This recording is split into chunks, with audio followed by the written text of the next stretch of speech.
म्हणून दोन गोष्टी एक ऍडिशनल सांगतोय तुम्हाला, जे म्हणजे आपल्याला दोन मन असतात. We got two minds. माहित आहे तुम्हाला? तुम्हाला पुण्यात कोणीतरी, तुझी बहीण आली आहे, काय आली आहे, तिनं सामोसा आणलाय गरम गरम, कारण तुला आवडतं. Brought samosa in front of you. Your mind, आत म्हणजे पोटात काय प्रॉब्लेम असेल तर ब्रेन नोज. ब्रेनला विचार येतो, सामोसा खाऊ नको म्हणतो. एक मन जे आहे ना, जे आपलं खरं मन आहे, ते लगेच तुम्हाला सांगतो सामोसा खाऊ नको.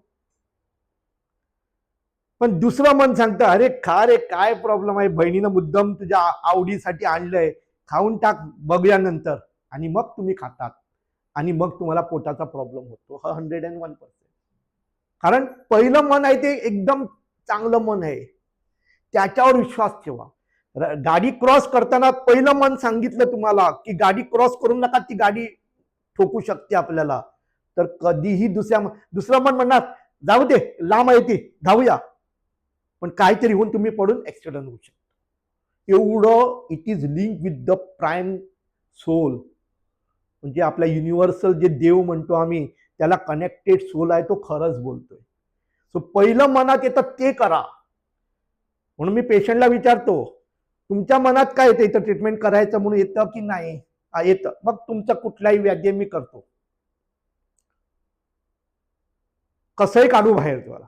काल तो एवढा रडत होता आतमध्ये, 2 तास मी घेऊन बसलो होतो त्याला, त्याच्या मनात पटवण्यासारखे की होतं हा व्याधी चांगला. मग त्याला इथं चोडणकर डॉक्टरची एक सिनियर नर्स आहे, तिचा नवरा 3-4 वर्ष बेडवर होता त्याच व्याधीनं. तो आता गाडी वगैरे चालवतो, त्याचं वगैरे सर्व त्याला दाखवलं, सांगितलं, फोन करून दिला. कारण मला त्याला चांगलं करायचंय, कारण तो खचलाय या एज मध्ये. म्हणाला 30-35 वर्ष आहे का, 30 वर्ष काहीतरी, या वय मध्ये डॉक्टर मी असं संपलोय तर काय होणार माझं फॅमिलीचं. आणि हे ते रडत होता. म्हटलं तुला काय मनात वाटलं, मनानं आणलंय ना तुला इथं चांगलं होणार म्हणून. हा, तर तुला कोणी पाठवलं, त्याचा विश्वास माझ्यावर आहे म्हणून तुला पाठवलं ना. मी म्हटलं 100% देतोय तुला, करणार, तुला कसंही खटपट करावी लागली काही लेवलवर तरी तुला मी चांगलं याच्यातून करून दाखवतो. म्हटलं विश्वास ठेव आणि ये.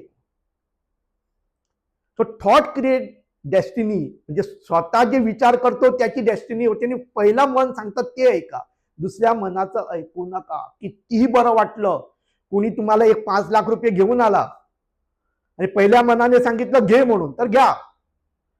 आणि पहिल्या मनाने सांगितलं घेऊ नका, ते 5 लाख तुमच्यासाठी आणले खरं त्यांनी, पण ते घेऊ नका. दुसरं मन म्हणतं आता गरज आहे, घेऊया ना, काय प्रॉब्लेम आहे, नंतर देऊ त्यांना पाहिजे तेव्हा. तर घेऊ नका, कारण पहिलं मन आहे ते तुम्हाला ऍक्च्युअल सांगतं काय करायचं ते. त्यांनी घे म्हटलं तर घ्या, नाहीतर तुम्ही त्रासात पडणार म्हणजे पडणार. हे माझं 100% रिसर्च झालेलं आहे याच्यावर, कुठंही खोटं झालं नाहीये.